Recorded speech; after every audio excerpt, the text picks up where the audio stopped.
Hey guys, so we are in South Dakota and I'm going to do a different type of video. This video is going to be more about what to do in South Dakota, specifically around Mount Rushmore. And if you don't know who we are, we travel around the country. We move about every 2 weeks.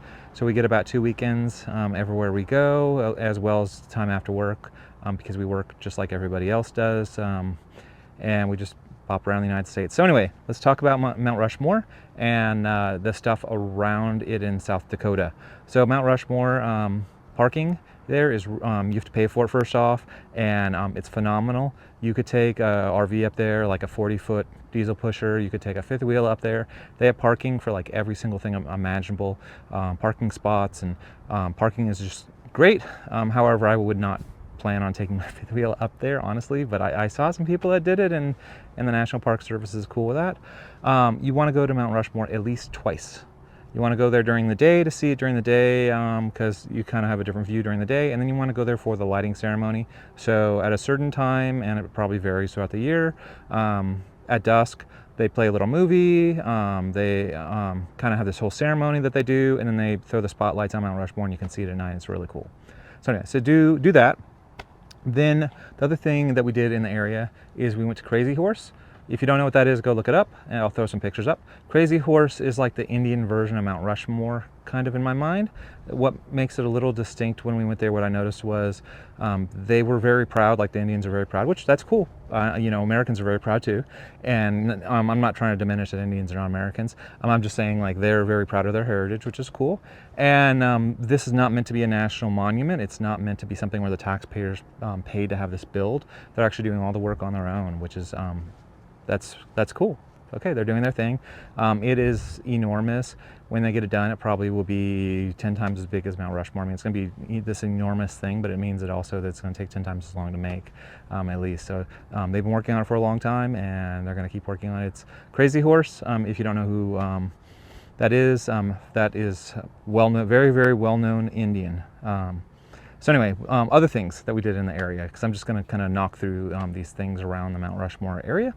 Hill City is a very unique place to go. For us, Hill City was the closest city to the KOA that we stayed at. We stayed at the Mount Rushmore KOA.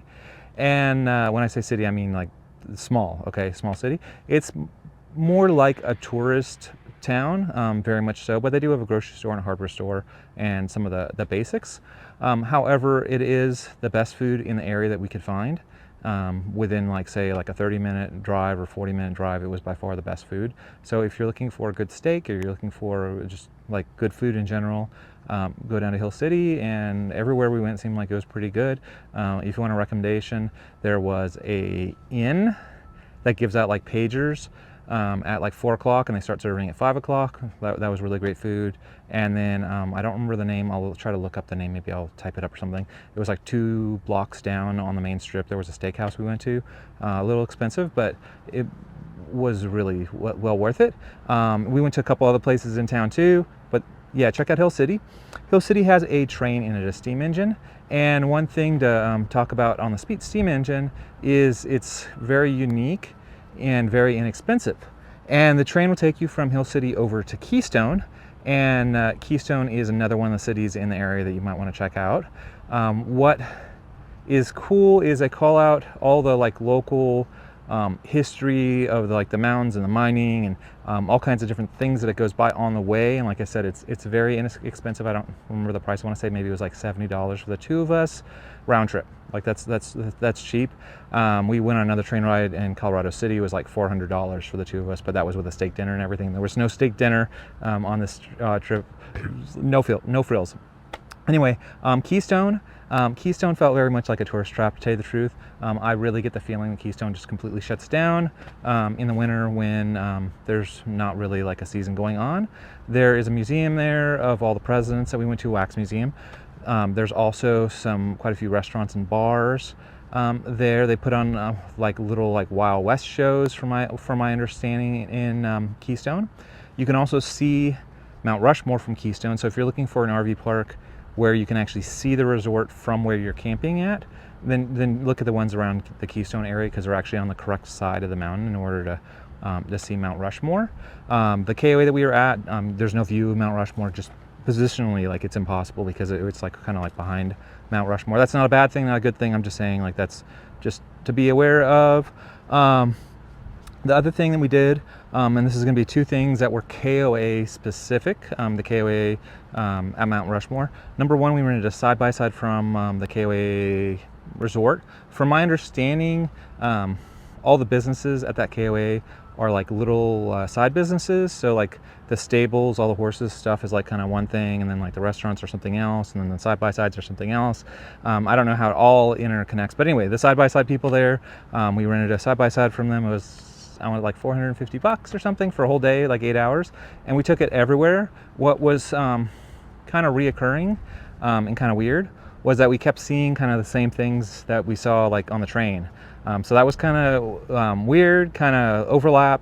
But what was cool was we had Rich with us, a friend of ours, and he had not been on the train, so we were like kind of, hey, this is what this is. Hey, this is what this is. We kind of sound like we were experts about the area, even though not really. We were just kind of repeating what we learned on the train ride.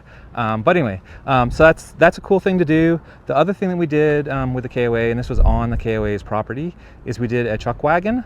A chuck wagon is basically they come and pick you up on horses. They take you to a field, and this was like basically half of the trip was like through the KOA, and then half of the trip was basically just behind the KOA into a field. Very, very kind of short-ish horse ride, maybe 2 minutes. If pretty short, okay, maybe 5 minutes if you want to stretch it. It was just that was it. They do fire engines. They do cook the food on the fire and everything, and they play the music. I think the music was the best part of the chuck wagon stuff. I'm trying really not to say too much negative, but I do have two negative things to say about the chuck wagon that I'm just going to throw out there. Of the three of us at the table that we were sitting at, my wife, me, and then just some random stranger, only two of us got the right steaks. My wife asked for medium, she got medium. I asked for rare, I got well, and the other person asked for medium rare, and she got well also. But I understand it's very difficult to cook on a campfire, obviously.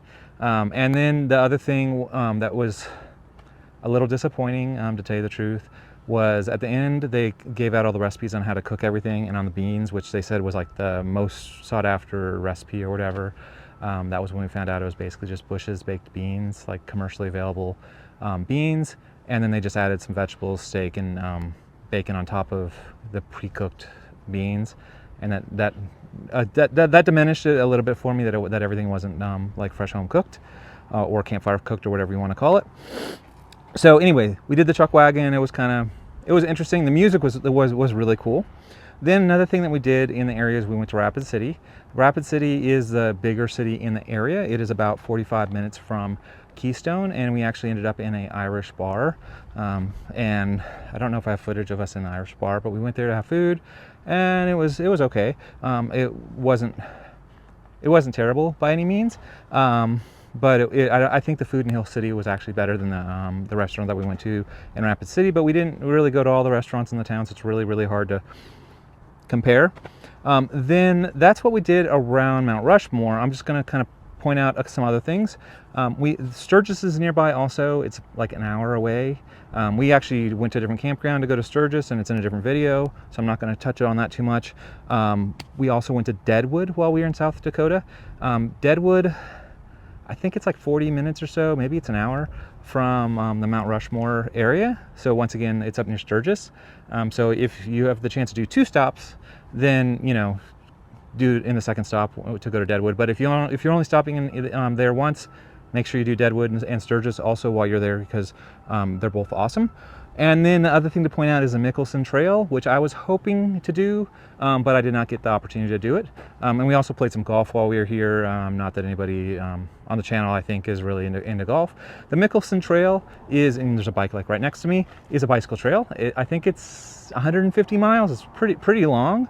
And there's these different services where you can like rent a bike, and then they'll like run you up to the front of the trail, and the beginning of it is in Deadwood, believe it or not, and then it goes south all the way down to Mount Rushmore, and then it keeps on going. Yeah, it's long, really long trail, and then usually the service will pick you up in their van and get you to where you're going. It's a gravel trail, and just to point out, I'm not a lawyer, but from my understanding, South Dakota like law, if your bike is like a category 2 e-bike where it has like a throttle and you can make it go without pedaling, then it's not considered a bicycle in South Dakota at all, and it's not permitted on the Mickelson Trail.